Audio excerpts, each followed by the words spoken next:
มาพี่น้องมื้อนี้สร้างเปิ้นสิมาถามความรู้สึกอีกนี่มาถามความรู้สึกนี่สิถามว่า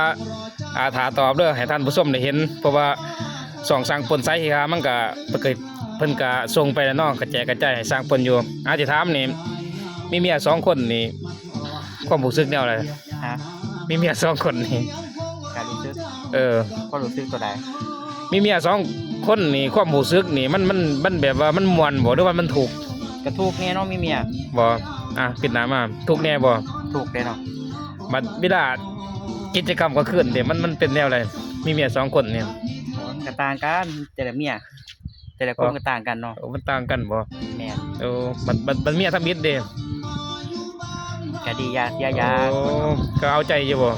เอาใจอยู่บัดเมียผู้ที่2เด้เอาอยู่มื้อนี้จักถามไหมพี่น้องสงสัยว่าท่านพอปานใดเดี๋ยวตอนเที่ยงสิถามไหมพี่น้อง FC สุขุสุขคน